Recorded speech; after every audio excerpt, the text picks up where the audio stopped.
This week, all eyes will be on Thursday and the Netflix number. After more than 50% gain so far this year, will Netflix be able to prove the value and the last upturn? And quarter season is on. Several banks will also release their quarter results as we are heading into week 42. You're listening to the StockInvest.us podcast, and for some 15-20 minutes I will guide you to what I think will happen during the week. And at the end of the podcast, as usual, we will get back to the $1,000 challenge, where I try to grow $1,000 as fast as I can.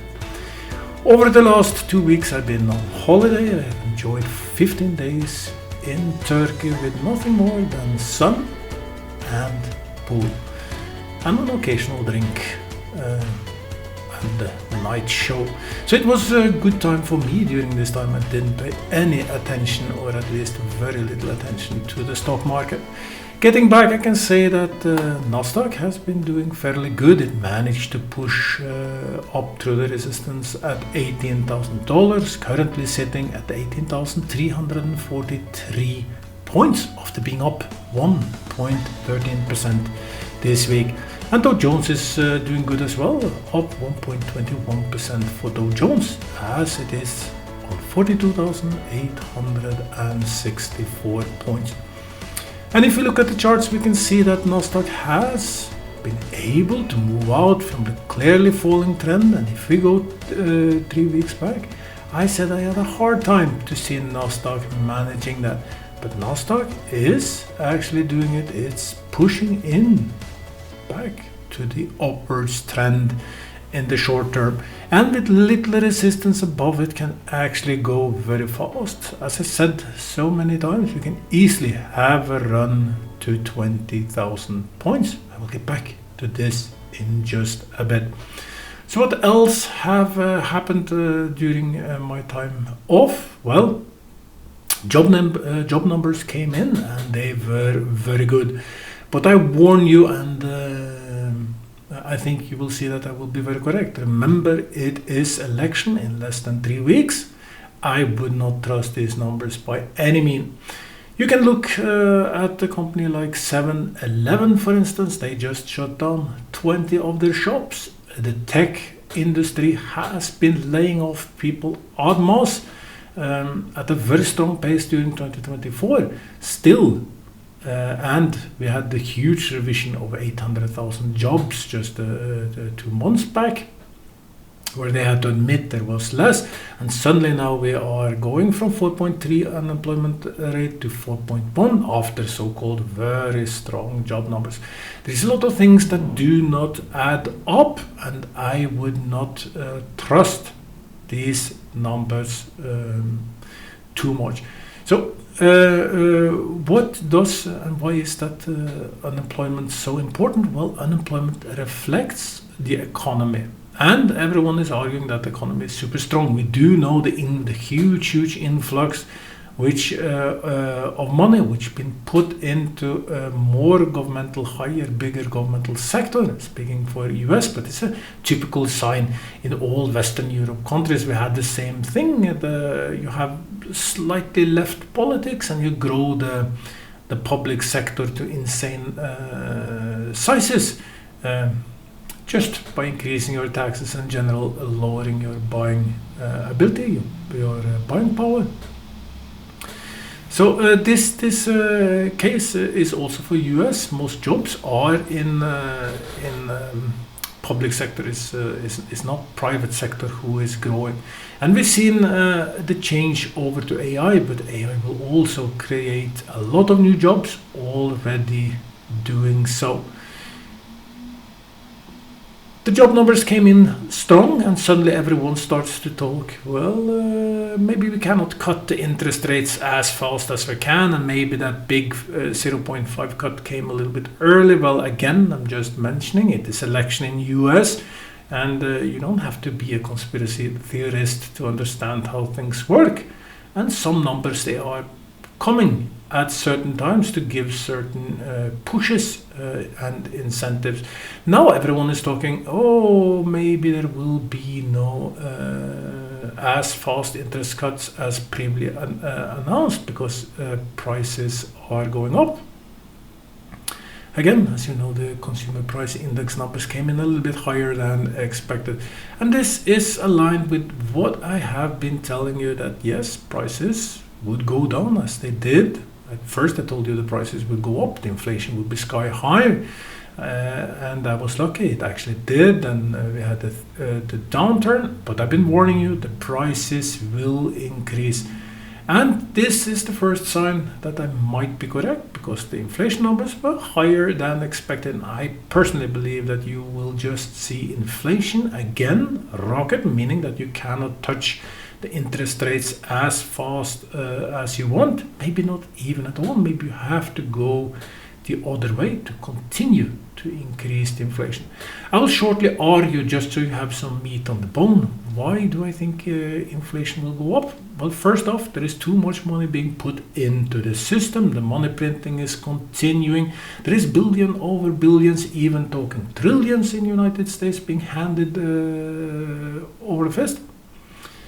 And this has to be consumed by the market. On top of this, we have BRICS, which I told you very early on, with the Russian sanctions and all these things, will just split the West and the East even more into two. BRICS will grow strong, and now you can read all about it. Everywhere BRICS is growing, and this causing this huge disruption in how goods will flow over markets, because suddenly you have a BRICS market which starts to function very well by their own.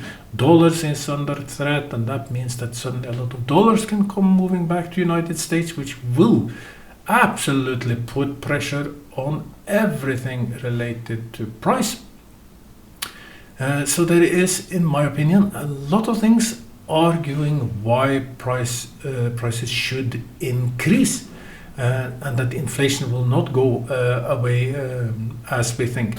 The third thing is, of course, and maybe the most important thing, is energy, and especially oil. And if you follow oil, and I said that I believe oil will go up. Oil crawled back from $64, now currently sitting at $74. We have the Israel, Middle East causing that number on the oil. And I think that we can get into a peak. That's just my personal opinion, because Israel still have to deal with Iran. As you know, Iran sent a lot of rockets, 180 or 200 rockets towards Israel. It was showing off. They had to do it because Israel went into Lebanon. By the way, I was in Lebanon in '93 as a soldier. I've been on the borders. I've seen most of these things. And there is no surprises in the discoveries of tunnels of weaponry stationed along the border of Israel. It was back in '93, and it's even more. So Israel doing what they have to do to protect themselves. Of course, Israel with its allies and proxies, they do what they have to send some sort of signal back. And you are in a very, very bad situation. On top of this, we have all the warmongers in Washington pushing the war button. Why? And again, might sound a little negative here, but why? I said now over, I think it must be the third year I've been saying that, third or fourth year. War industry is a super place to be, to have stocks. Kongsberg in Norway, anyone who put their money into Kongsberg probably smile all the way to the bank, and even more so because Kongsberg have been doing extremely well. Same thing goes with the huge war companies in Europe, in US. They've been raking in money. Now they're paying dividend hand over fist. And it's just a super place to be. Of course, you have to be a little bit selective, but I'm talking in general about big trends. War industry was super, still is super, and unless we see some change in politics, there are some signs in Europe, there are some signs in the US that we might get into a situation where war will not be the solution to everything. But personally, I think we've gone too far. We just have to go with it. Every country is increasing their budget for weaponry, for buying weapons. This will continue for many, many years. And what to do with all the weapons? Well, Usually, and when US feel threatened, they just start some war somewhere else. You have to remember the releasing of billions of dollars back to Iran, enabling them to do exactly what they did more than a year ago in Israel, causing that huge conflict which we now see in the Middle East.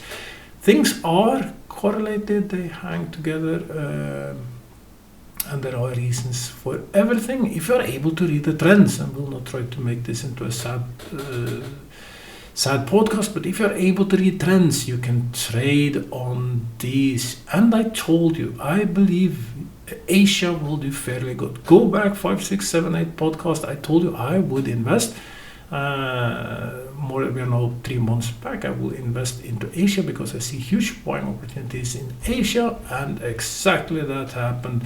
China released huge amount of money into the market, pushing the stock market crazy high in just a single day. And what a super ride. Yes, I am fairly lucky in many of the things I do. It is as much luck as knowledge, but in general, knowledge helped me, and finding trends, big trends, is some of the ways to make sure that you are at least not in the losing trend, because it's much harder to make money in a losing trend than in a uptrend. So try to stick to trends which is going good. And here comes a few tips, because it's all about tips. As I said over and over again, I think EV is the right place to be. And I love fossil cars. And when all this hype started 3 years ago, I told you it's insane. We saw Neo 60, we saw XP, don't remember exactly, $40 or something. It was crazy prices. Tesla had their huge price as well. And then came the natural swing. You cannot just take a new innovation, push it into market, because it's not ready for it. There is not enough chargers, there is not enough of this and enough of that. But everything is evolving under the hood.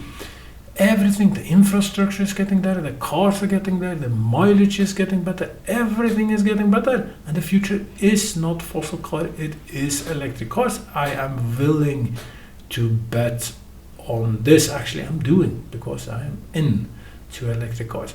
Neo had a super upturn, and Neo went all the way from some 4 up to 7, almost a doubling there in a very short time, falling a little bit back. And sad for us, because in the $1,000 challenge we had Neo around 4 something, and I told you I strongly believe that we will make money in Neo. But Neo, it was cut by stop loss, which it should be, just to see later going up. So if I'd been in the $1,000, still sitting in Neo, but it was cut by the huge swings, we would be in, or at least I would be in for a major nice thing, and the $1,000 challenge would have been up at $6,000-7,000. But we are not there. I went into faith, and by the end of the podcast you will hear how this is going.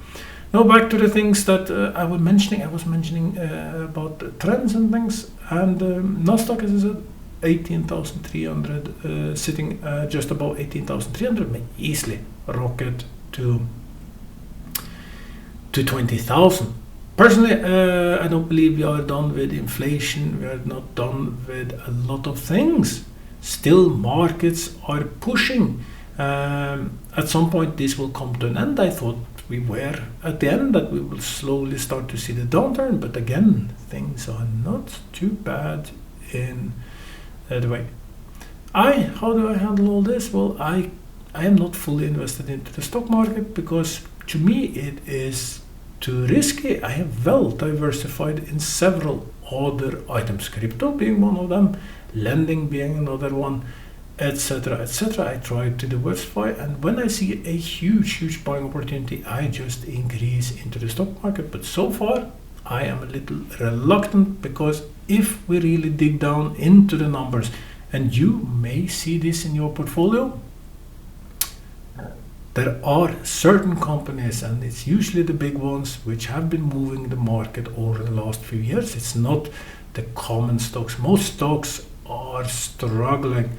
For the week ahead of us, I think it might be, there is absolutely a fair chance we are in such a good mood. There is no overbought RSI. There is no, for instance, at getagraph.com, I have my market temperature, my own developed tool, where I show you and very fairly predicted the last top and bottom in Nasdaq. We don't see a top yet. So we are not where it's an obvious sell signals, and looking at the sell signals, there's 34% sell signals, buy signals for all the stocks. At Nasdaq is only 18, so it's very low. Actually at Nasdaq it is where it still is room for more upside. Based on this, no, there is fair reason to believe, given also buy signals from short-term moving average, long-term moving average, general buy signals from the relation between these two, also called a golden cross, not a golden star. Golden star is something else at signal developed by me, indicator developed by me. And Nasdaq had that a long time back. Same thing, by the way, with the national stock in National Exchange of India, NSE index, also had a golden star some 8-9 months back and been moving fantastic upwards.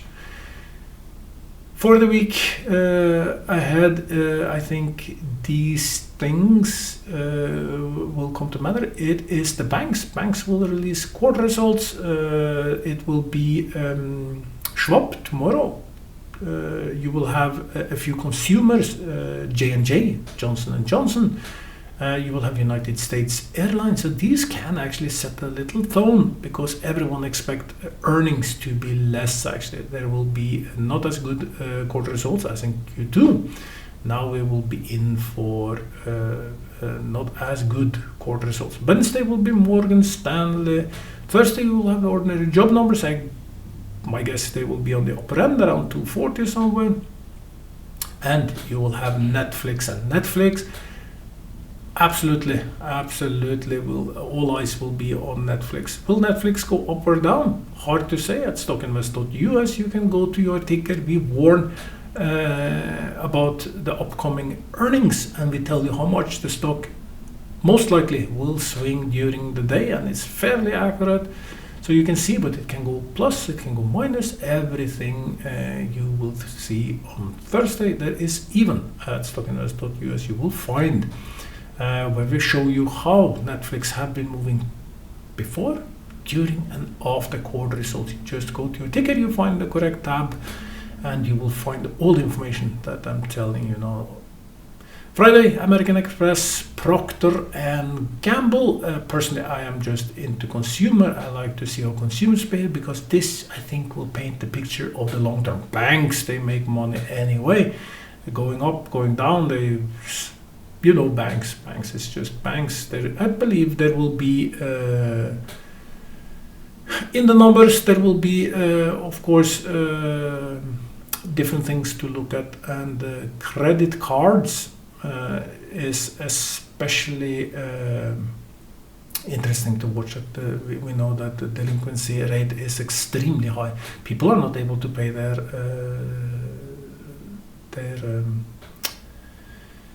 debt on time. It's a huge problem, increasing everywhere. Friday, American Express. To round up, what do I think will happen during the week? Well, let's look at the buy and the sell signals quickly. As I said, across everything, there's 34% buy signals. It's not as high that it will automatically indicate sell. It is not as low as it will indicate a buy, so it's actually just in the middle. Going to Nasdaq, 18 is very low. It is not a super buy signal place, but it shows that there is a lot of upside in Nasdaq for different sectors. And if we go, now I'm jungling between two pages, but we have Stock Invest, the main page, and then we have my playground where I develop tools and I play around with things, getagraph.com, and there you can go to the market status. And that, looking at the market status, we can see that healthcare is flashing buy signals very low. At healthcare especially, and I think that this reflects really in the amount of buy signals, which is only 18. It is because it's a lot of things hammered in biotech. Biotech is very, very volatile. It's a very risky place to be. You shouldn't have too huge part of your portfolio in biotech because it's an easy way to lose money, but some you should. Personally, I have around 20% of my portfolio invested into biotech, and biotech is showing good signs. Some new technology coming up. Other, which is more in the long term, showing good signs, is consumer cycle and consumer defensive. But these been hammered, as I just told you. 7-Eleven, I believe it's a Japanese company originally, cutting their shops. Everyone been cutting down the amount of shops. It keeps continuing. McDonald's struggling, Disney struggling now. Everyone is having a hard time, but still we celebrate a great economy. These things will come to effect sooner or later. If we go to New York Stock Exchange has been very high, very low. 43% buy signals, London 28, Frankfurt 45. So we see some tendencies to Europe getting high. Tokyo 19, Shenzhen, China 49. It's been such a long time since we went up there. If you are a follower of mine, been following this podcast, you remember me saying, oh, only 7% buy signals in Shenzhen. That's Asia and China. Only 13, like in week 38 it was only 13% buy signals, week 35 10% buy signals, very low. And I argue this is a buying opportunity and why I went in, because it's just statistics, it's just the law of nature, how things move, and you can extract some good information. Now at 49 indicate that they're a little bit too high. I still have all my Asian positions. Now I have terminated quite many of them, but I still have a few which I believe has a huge upside. By the way, when China is doing so good, so what is the last issue with NEO falling a little bit lately? It is about tariffs and spoken words, unspoken words, election, how things will deal with tariffs. We know that Europe have implemented huge tariffs on electrical vehicles because Volkswagen, for instance, is laying off people, shutting down their factory, but they've done everything wrong in Germany. Everyone who knows just a little bit, and anyone who watched, for instance, the EU Parliament talk, do understand why things are like they are, and there is no real upside in sight anytime soon. Didn't come to any surprise about anything. You cannot push the EV agenda upon everyone, upon all your people, without your own industry being ready for it, and then on top of these implement tons of sanctions which sends energy up, skyrocketing up through the roof, and making all the incentives that you put in place for EV almost worthless, because in the beginning you could drive in collective line, no fees in toll booths, charging super cheap, even for free many places. Everything is gone now. It is the same prices. You can easily drive electrical vehicle, and with the infrastructure not being ready, no, it was doomed to fail. And of course the industry take a toll when the economy goes south, like it has in Germany. It just hurts your business. Energy costs too high, consumers not buying as much as before. It's a bad mix, causing companies like Volkswagen to do a lot of restructuring these days. Now they put tariffs on cars from China because they say, oh, too much cheap cars is flowing in, subsidized by China. So you put the consumer in an even worse place. You cannot produce enough in your own home market. You cannot produce enough at low cost, meaning that consumer, which already is reluctant, because as I said, credit cards is already maxed. They're reluctant to buy a new car. They rather sit on the old cars. It's just such a strange thing to do. So I think, personally, that all these type of things, if they want the Green Deal, which they've been arguing for years over years, and putting billions of dollars, even euros, into, they will have to accept that we need electric vehicles, we need them fast, we need them cheap. Eventually, I think all these things with Asia, unless everything boils up to a huge war, of course, tariffs will have to go down again as a part of all the things that needs to bridge West and East together. We will see. Anyway, I'm a huge believer of EV. 25 minutes talking too much. Maybe I've been too far, too long away. We have to round up the podcast. Starting to get a lot of repetitions here. Gold, my favorite amongst many things, which I got into at $1,600. Currently $2,678. Will break 2,700 very soon. As you know, when it hit 2.5, I said new target 3.5. I really believe gold will go to 3.5, may even go much higher. Costco releasing gold barrels to buy in the shop for third or fourth time, and again ripped out of the shell. People do not trust the governments, and why should they? They buy gold. You want to have something at home. So gold bought at Costco, empty shells already flying out of the shells. People are really into gold because they see that gold is holding quite fair value. Gold was, by the way, I bought it as a hedge against inflation. I have to go 2-3 years podcast back just to hear me say that. Believe gold will just continue upwards. More interestingly, and some of the final arguments before we look at the $1,000 challenge. 10-year treasury yield jumped from 3.6 up to 407. The big players, they do not believe interest rates will be cut anytime soon. They didn't change their mind much, because if we look at higher than 10 years, it was still very, very high. So. But again, we are, and if these numbers go up, stock market go down. 4 is typically a place where market starts to become a little shaky. Push it a little bit more up, and you can have a huge fall in the market. We are in October. October is sometimes a scary month. Will it be a huge fall in the market? Well, there is nothing in the Nasdaq chart indicating it right now. It hasn't that classic buildup of too fast upturn, where you have a strong downturn. It has lots of support below. To me, there is nothing, but I think if anything may cause a sudden very, very strong fall in the markets, and that fall will be extra deep. If it is enough to push Nasdaq under 17,500, then 17,000. If you get under 17,000, we can have this extraordinary fall, but it has to be an event big enough to push market that far. Hillary Clinton is walking around talking about the Black Swan event coming up.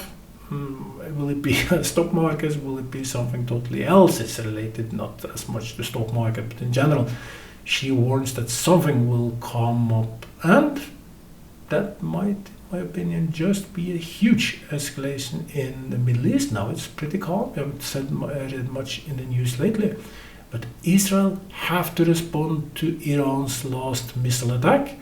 My guess is, and Biden said, do not touch Iran's nuclear weapons, but anyone knows that if Iran gets nuclear weapons, and they are very, very shortly away from doing it, maybe already have some nuclear weapons. If they get their hands on nuclear weapons, Israel will no longer exist. They have been shouting as long as I've been living that Israel will die, will be annihilated.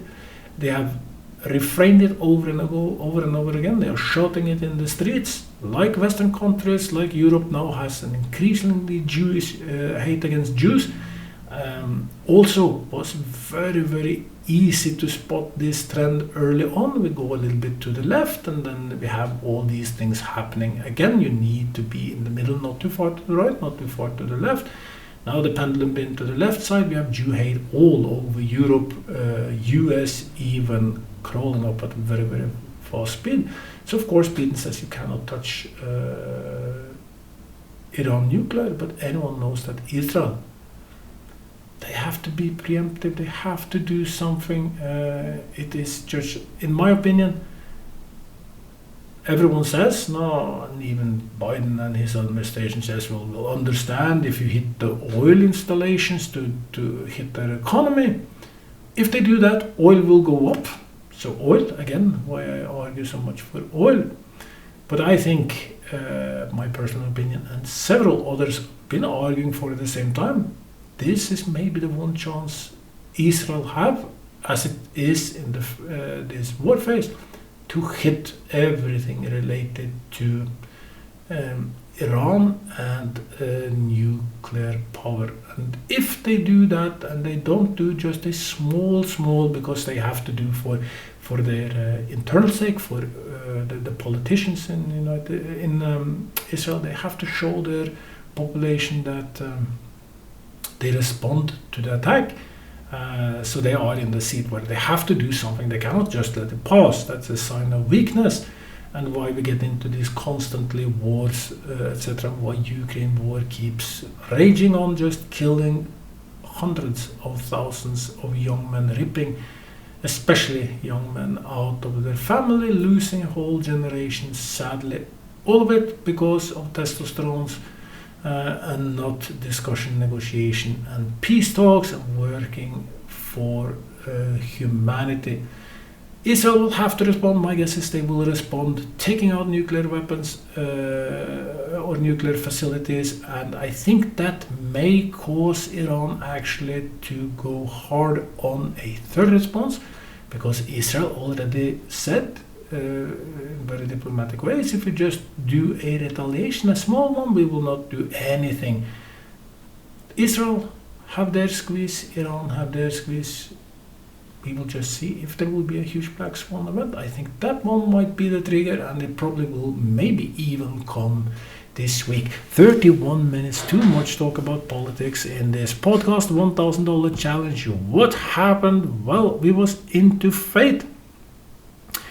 Bought Fate at 327, we were up above 4, we were up about 20-30% profit in Fate, and I didn't sell. I had a high stop loss on Fate because I said it's too volatile, but I believe Fate can go all the way to 5, Fate Therapeutics, that is.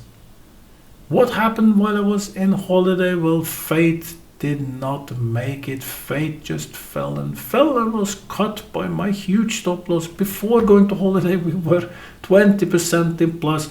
Now it was cut 327. It is out. I actually lost on the Fate trade. 4.11% I lost on Fate, bringing the $1,000 challenge under $3,000. We were supposed to go to $4,000 instead, sitting at $2,917.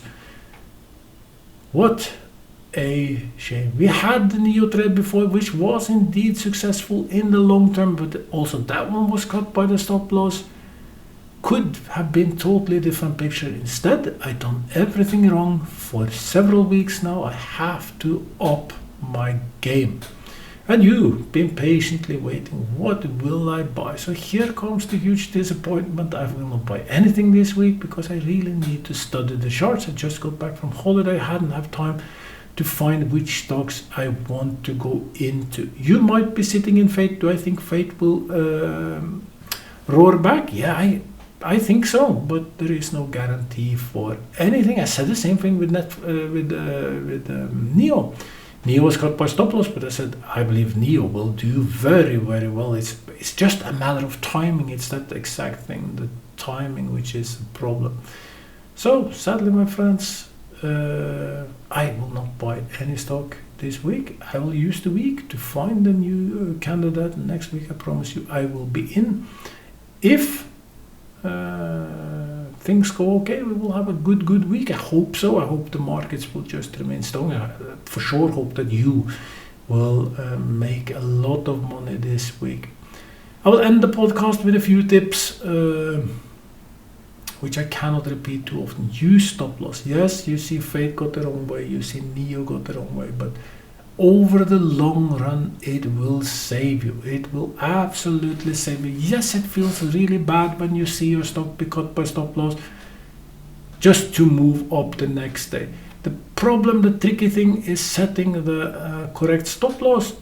We have developed a tool at stockinvest.us trying to help you, but do your own due diligence. See where is next support, resistance level, support in this case for the downside, and you will find that as well. Where is the support level? What is the daily swing? It's different indicators for these. ATR is one of them.